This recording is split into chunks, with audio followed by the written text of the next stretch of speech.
భారత్పై మరోసారి పాకిస్తాన్ విషయం చిమ్మింది. భారత్ బంగ్లాదేశ్ మధ్య ఉద్రిక్త పరిస్థితుల నేపథ్యంలో భారత్పై పాకిస్తాన్ రెచ్చగొట్టే వ్యాఖ్యలు చేసింది. బంగ్లాదేశ్పై భారత్ కనుక యుద్ధానికి దిగితే బంగ్లాకు పాకిస్తాన్ మద్దతు ఉంటుందంటూ వ్యాఖ్యానించారు అక్కడి నేతలు. పాకిస్తాన్ ఆర్మీ మొత్తం ఢాకా నుంచి భారత్పై దాడులకు దిగుతుందంటూ రెచ్చగొట్టే కామెంట్స్ చేశారు. భారత్ దాడులను చూస్తూ ఊరుకోమంటూ వ్యాఖ్యానించారు. ఉస్మాన్ హాదీ నేత మృతితో బంగ్లాలో అల్లర్లు చెలరేగాయి. హాదీ మరణం వెనుక భారత్ ఉందంటూ ఆరోపణలు వస్తున్నాయి. ఇదే సమయంలో పాక్ ప్రధాని షరీఫ్ పాకిస్తాన్ ముస్లిం లీగ్ పార్టీ నేత రెచ్చగొట్టి వ్యాఖ్యలు చేశారు. పాక్ వైఖరిపై అంతర్జాతీయంగా తీవ్ర విమర్శలు వస్తున్నాయి. భారత్ బంగ్లా మధ్య పాకిస్తాన్ యుద్ధాన్ని కోరుకుంటుందని సోషల్ మీడియాలో నెటిజన్లు తీవ్ర విమర్శలు చేస్తున్నారు. ఈ నేపథ్యంలోనే హాదీ మరణం వెనుక భారత్ ఉందంటూ పనికి మాలిన ఆరోపణలు చేస్తున్నారు ఈ పాకిస్తాన్ నాయకులు. దీంతో ఒకసారిగా ఉద్రిక్త పరిస్థితులు చోటు చేసుకుంటున్నాయి. మహమ్మద్ యూనిస్ నాయకత్వంలోని బంగ్లాదేశ్ వెనుకబడమే కాకుండా పాకిస్తాన్ కబంధ హస్తాలు పూర్తిగా చిక్కుకున్నట్లుగా స్పష్టమవుతుంది. పాకిస్తాన్ దురాగతాల నుంచి బంగ్లాదేశ్ను విముక్తి చేసింది భారత్ అయినప్పటికీ పాకిస్తాన్ ఎప్పుడు బంగ్లాదేశ్ భద్రత గురించి మాట్లాడుతుండడంతో దీని ప్రభావాలు చాలా క్లియర్గా కనిపిస్తున్నాయి. కమ్రాన్ సయీద్ ఉస్మానీ పాకిస్తాన్ జెండాతో పాటు బంగ్లాదేశ్ జెండాను చూపిస్తున్న వీడియోను విడుదల చేశాడు. ఇతను అక్కడి ప్రధాని షెహబాజ్ షరీఫ్ పార్టీ నాయకుడు. మహమ్మద్ యూనిస్ నేతృత్వంలో బంగ్లాదేశ్ వెనుకబడడం కాకుండా ఇలాంటి మళ్ళీ రివర్స్కి వెళ్తుంది అన్నట్టుగా అనిపిస్తుంది. ఎందుకంటే బంగ్లాదేశ్ భద్రత గురించి ఒకప్పుడు పాకిస్తానే బంగ్లాదేశీలను హింసించి దారుణాలకు గురి చేసినప్పుడు అప్పుడు భారతే వాళ్ళకు వెన్నదనగా నిలిచి కాపాడి వాళ్ళను విముక్తులు చేసింది. బంగ్లాదేశ్ ఏర్పాటు కారణమైంది. లేదంటే అది తూర్పు పాకిస్తాన్గా మిగిలిపోయేది. కానీ భారత్ చొరవతో అప్పటి ప్రధాని ఇందిరాగాంధీ చొరవతో వాళ్ళకు విముక్తి లభించింది. వాళ్ళు స్వేచ్ఛా జీవులుగా ఒక స్వతంత్ర దేశంగా ఏర్పడ్డారు. కానీ ఇప్పుడు మళ్ళీ అదే పాకిస్తాన్ వాళ్ళ భద్రత గురించి మాట్లాడుతున్నప్పుడు పాకిస్తానే మాకు మిత్రదేశం లేదా పాకిస్తాన్ చేతిలోనే మేము సేఫ్గా ఉంటామనే భ్రమల్లో బంగ్లాదేశీలు ఉన్నట్టుగా మనకు కనబడుతుంది.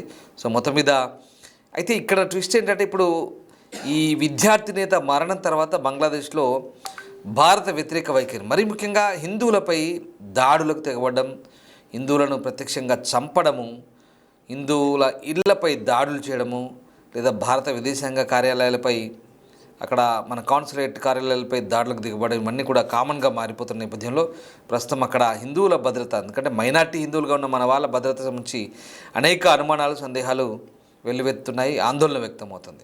సో ఇక్కడ ట్విస్ట్ ఏంటంటే షెహబాజ్ షరీఫ్ పార్టీ అయిన పాకిస్తాన్ ముస్లిం లీగ్ నవాజ్ నాయకుడు కమ్రాన్ సయీద్ ఉస్మాన్ ఇప్పుడు భారతదేశాన్ని బెదిరిస్తున్నాడు. ఇదిగో వీడే ఆ రెండు జెండాల మధ్య పాకిస్తాన్ అధికారిక జెండాలు, అలాగే వాళ్ళ పార్టీ జెండా కూడా ఉంది అక్కడ. వీడి పేరు కమ్రాన్ సయీద్ ఉస్మానీ. వీడిప్పుడు భారత్ని బెదిరిస్తున్నాడు. ఏమంటాడు? భారతదేశం బంగ్లాపై దాడి చేస్తే పాకిస్తాన్ తన శక్తినంతా ఉపయోగించి ఢాకాకు అండగా నిలుస్తుందట.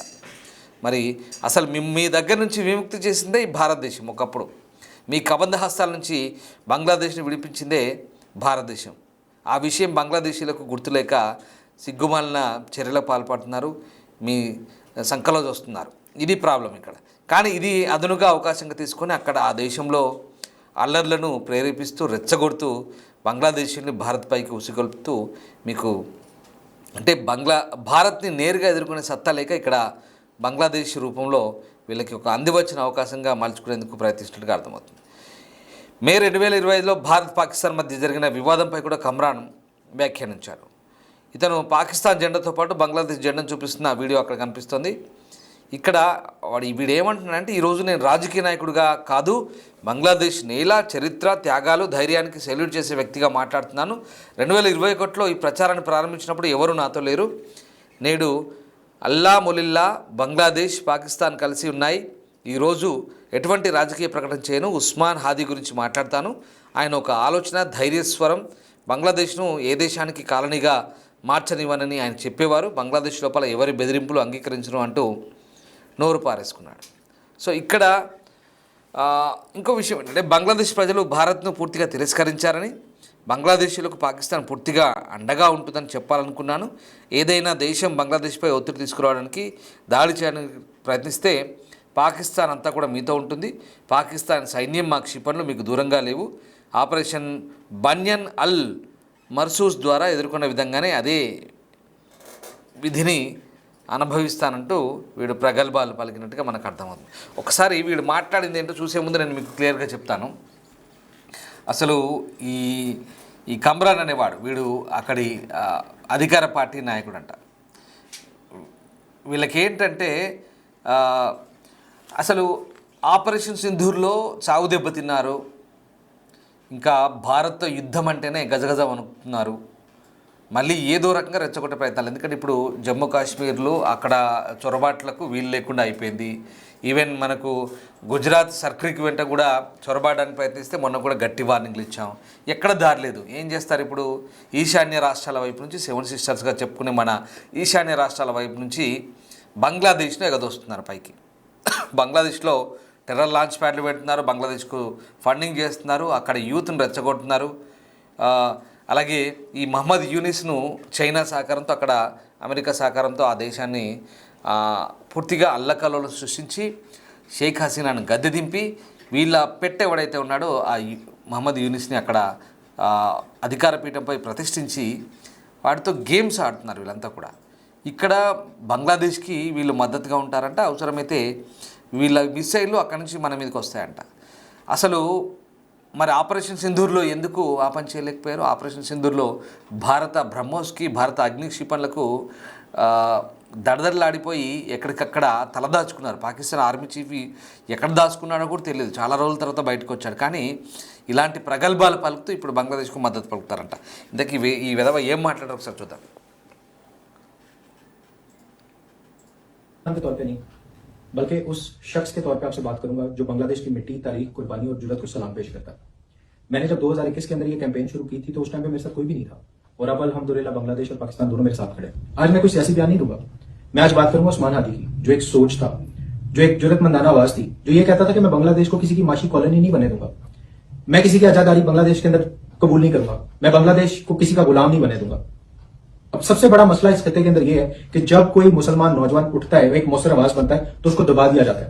ये जो भारतीय आजादार बैठे हैं ना, ये अवाम का खून चूसने के लिए कभी इन्हें गुलामी से आजाद नहीं करना चाहते, चाहे वो बांग्लादेश का पानी बंद करने की सूरत में हो, चाहे वो फितनांगेजी करके जो है वो मुसलमान को मुसलमान से लड़वाने की सूरत में हो। अब मुसलमान नौजवान जो है ना वो इस चीज को बड़े अच्छे तरीके से इनकी साजिशों को समझ चुके हैं। अब पाकिस्तान और बांग्लादेश का बचा बचा जो है वो उस्मान हादी है। उस्मान हादी को तो शहीद कर दिया, लेकिन उसकी सोच को शहीद नहीं कर सके। आज मुकम्मल तौर पे भारतीय आजादारी जो है उसको रिजेक्ट कर चुकी है बांग्लादेश की अवाम, मुकम्मल तौर पे रिजेक्ट कर चुकी है। और मैं अपने बांग्लादेशी बहन भाइयों को कहना चाहता हूं कि हम आपके साथ खड़े हैं। पाकिस्तानी अवाम, पाकिस्तान और पाकिस्तानी अफवाज आपके साथ खड़ी है। अगर कोई माशी दबाव बांग्लादेश पे डालने की कोशिश करेगा या बांग्लादेश की खुद मुख्तारी पर अटैक करने की कोशिश करेगा तो पाकिस्तान की बाशऊर अवाम आपके साथ खड़ी होगी। अब मैं ब्राह्मण साम्राज्य को बड़ा एक क्लियर मैसेज देना चाहता हूं कि अगर अब किसी ने मैली निगाह उठा के बांग्लादेश की तरफ देखा ना, तो पाकिस्तानी अवाम, पाकिस्तानी अफवाज और हमारे मिसाइल आपसे दूर नहीं है। ऑपरेशन मार्का हक बुनियानुल मरसूस के अंदर जिस तरह हमने आपको नाको चबवाए थे ना, वो दोबारा कर लेंगे, कोई बड़ी बात नहीं है। अब बांग्लादेश को तालीम, तिजारत, टेक्नोलॉजी और दिफा में पाकिस्तान के साथ अपने ताल्लुकात को फरोग देने की जरूरत है। और ये कोई नफरत का पैगाम नहीं है, ये किसी मुल्क के खिलाफ इत्तेहाद नहीं है, ये हमारा बुनियादी दिफाई हक है जिसकी हम बात करें। पाकिस्तान का बांग्लादेश के साथ ताल्लुक 1947 के अंदर जो ताल्लुक कायम हुआ था वो किसी एक फर्द के लिए नहीं था, ना वो किसी एक हुकूमत के लिए था, वो एक नजरिए के लिए था, एक सोच के लिए था और एक उसूल के ऊपर सारी स्ट्रगल थी और जो सारे मामला थे। तो मेरे भाई उस्मान हादी, आपने एक क्लियर मैसेज दे दिया, और वो क्लियर मैसेज अपनी शहादत के बाद आपने ये दिया कि कौमें जो है वो गोलियों से नहीं खामोशी से गुलाम बनती हैं। अब पाकिस्तान, बांग्लादेश, ये जो अखंड भारत आइडियोलॉजी है, इसकी गुलामी को पूरे खित्ते के अंदर एक्सेप्ट नहीं करेगा इंशाल्लाह। अल्लाह ताला मेरे भाई उस्मान हादी को करवट करवट जन्नत नसीब करे और मुझे, पाकिस्तान को, बांग्लादेश को अपने भाई से इस जुदाई पर सब्र जमील अता फरमाए। విన్నారుగా వీడి మాటలు. బెదిరింపు ధోరణి. భారత్ను నేరుగా ఎదుర్కోలేక పొరుగు దేశాలైనటువంటి భారత్కి ఎక్కడెక్కడ పొరుగు దేశాలు ఉన్నాయో వాటన్నిటిలో అక్కడక్కడ పుల్లలు వేస్తున్నారు. అసలు వీడికి చరిత్ర తెలుసు తెలియదు. భారత్ బంగ్లాదేశ్ను విముక్తి చేసింది. తూర్పు పాకిస్తాన్గా ఉన్నటువంటి ఈ బంగ్లాదేశ్ ఇప్పుడు ఏదైతే ఉందో, పాకిస్తాన్ ఆగడాలు తట్టుకోలేక, వాళ్ళ వేధింపులు తట్టుకోలేక వాళ్ళు తిరగబడితే వాళ్ళపైకి యుద్ధాన్ని చేసి వాళ్ళని సర్వనాశనం చేసి వాళ్ళని చంపారు, జైల్లో పెట్టి హింసించారు. 1971లో ఇందిరాగాంధీని శరణు చొచ్చితే మనము షేక్ ముజిబుర్ రెహమాన్ ఇప్పుడు ఆ షేక్ హసీనా తండ్రి భారత్ సహాయం కోరితే మనం వెళ్ళి పూర్తి స్థాయి యుద్ధాన్ని అప్పటికి పాకిస్తాన్ చాలాసార్లు చెప్పాం, కానీ వినకపోతే ఇక భారత్ నేరుగా రంగంలో దిగింది. అంటే చెప్పి చూసాం, కానీ భారత్ పైకి మళ్ళీ పాకిస్తాన్ వైమానిక దాడులు మొదలుపెట్టడంతో భారత్కు తప్పని పరిస్థితుల్లో మనం రంగప్రవేశం చేసి అప్పుడు బంగ్లాదేశ్ను విముక్తి చేశాం. అప్పుడు రష్యా కూడా పాల్గొంది మనకు అనుకూలంగా 1971లో. అందుకే ఇప్పుడు రష్యా మళ్ళీ చెప్తోంది దక్షిణాసియాలో ఈ వ్యవహారాలన్నీ ముగించుకో బంగ్లాదేశ్, అనవసరంగా భారత్తో పెట్టుకోకు, నీకు మంచిది కాదని చెప్తుంది. ఇప్పుడు రష్యా ప్రతినిధి కూడా ఇవాళ లేటెస్ట్గా ఒక స్టేట్మెంట్ రిలీజ్ చేశారు. బంగ్లాదేశ్కి ఇది మంచిది కాదు, భారత్తో సఖ్యతగా ఉంటేనే మంచిదన్న. అసలు వీళ్ళు తక్కువ అంచనా వేస్తున్నారు. సంయమనం సహనంతో ఓర్పుతో ఉంటే తక్కువ అంచనా వేస్తున్నారు. ఈ దేశాలన్నీ కూడా భారత్కు పెద్ద లెక్క కాదు, నలిపేయాలంటే వీళ్ళని ఎంతో సమయం కూడా పట్టదు. కానీ పొరుగు దేశాలు, మన దగ్గర నుంచి విడిపోయిన దేశాలు, మనతో కలిసి ఉన్న దేశాలు ఒకప్పుడు, కాబట్టి భారతదేశం చాలా ఓపికగా సంయమనంతో వ్యవహరిస్తుంది. కానీ వీళ్ళు మతాన్ని అడ్డం పెట్టుకొని మత విద్వేషాలను రెచ్చగొడుతూ ఎంత దారుణాలు జరుగుతున్నాయి. చిట్టాగాంగ్లో, బంగ్లాదేశ్ చిట్టాగాంగ్లో హిందువులపై ఎంత దారుణ మారణకాండ సాగుతుందో ఒక్కసారి బంగ్లాదేశ్లో నిన్న మొన్న జరుగుతున్న పరిణామాలను గమనిస్తే మీకు అర్థమవుతుంది. చాలా దారుణాలు జరుగుతున్నాయి. దీపు చంద్రదాస్ను కిరాతకంగా హత్య చేశారు.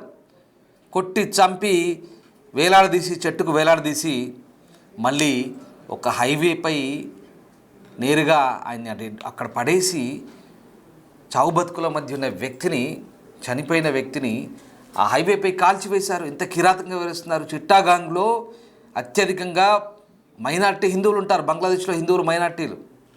ఇప్పుడు వాళ్ళ పరిస్థితి చాలా దుర్భరం.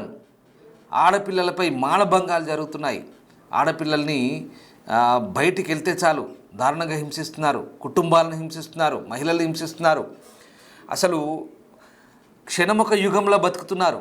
బంగ్లాదేశ్లో హిందువులంతా కూడా చాలా దారుణం చోటు చేసుకుంటున్నాయి. ఇళ్లను పాడు చేస్తున్నారు, నాశనం చేస్తున్నారు, మన దేవి దేవత విగ్రహాలను ధ్వంసం చేస్తున్నారు. ఈ భారత వ్యతిరేక ఈ భావజాలాన్ని ఎవడు వ్యాప్తి చేస్తున్నాడు బంగ్లాదేశ్లో? పాకిస్తాన్ కాదా? పాకిస్తాన్ పెంచి పోషిస్తున్న కొంతమంది కుక్కలు బంగ్లాదేశ్లో మొరగడం లేదా? జరుగుతుంది అదే. ఈ తంతంతా కూడా బంగ్లాదేశ్లో ఇవాళ భారత వ్యతిరేక అల్లర్లకు కారకులంతా కూడా పాకిస్తాన్ ప్రేరేపిత నాయకులు లేదా చైనా లాంటి కొన్ని పెట్టుబడిదారి విధానాలు ఎక్కడ కారణం. సో మొత్తం మీద పాకిస్తాన్ ఇప్పుడు ఊరుకోదంట. బంగ్లాదేశ్ జోలికి వస్తే పాకిస్తాన్ ఊరుకోదంట. ఇది మరీ జోక్, పెద్ద విడ్డూరం. అసలు బంగ్లాదేశ్ భారత్ మధ్య ఉన్నటువంటి వాణిజ్య సంబంధాలు, సాంస్కృతిక సంబంధాలు అసలు కలిసిమెలిసి ఉన్నారు. ఇదంతా చెడగొట్టి 2021 నుంచి ఈ వ్యవహారాలు నడుస్తున్నాయి. ఇదంతా చెడగొట్టి తిరిగి మొహమ్మద్ యూనిస్ అనే ఒక వ్యక్తిని, ఒక ఛాందసవాద వ్యక్తిని తీసుకొచ్చి అక్కడ పాలకునిగా పెట్టి అక్కడి నుంచి మీకే గతి, వీళ్ళకే గతి లేదు. వీళ్ళ ఆర్థిక పరిస్థితి మరీ దారుణంగా ఉంది. వీళ్ళ పరిస్థితి దారుణంగా ఉంటే వీళ్ళకు గతి లేదు, కానీ పక్కోడికి వీడు సహాయం చేస్తాడంట. ఇది పాకిస్తానీల పరిస్థితి. ఈ పాకిస్తాన్ అధికార పార్టీకి చెందిన ఈ నేత మాట్లాడిన మాటలు చూస్తే నిజంగా సిగ్గేస్తుంది, చాలా నవ్వొస్తుంది. వీళ్ళ మేకపోతు గాంభీర్యం చూస్తే కనుక ఇక్కడ వీళ్ళ వైఖరి ఏంటో క్లియర్గా అర్థమవుతుంది. మళ్ళీ ఒకసారి వీడు మాట్లాడిన మాటలు విందాం. के तौर पे नहीं, बल्कि उस शख्स के तौर पे आपसे बात करूंगा जो बांग्लादेश की मिट्टी, तारीख, कुर्बानी और जुर्रत को सलाम पेश करता है। मैंने जब 2021 के अंदर ये कैंपेन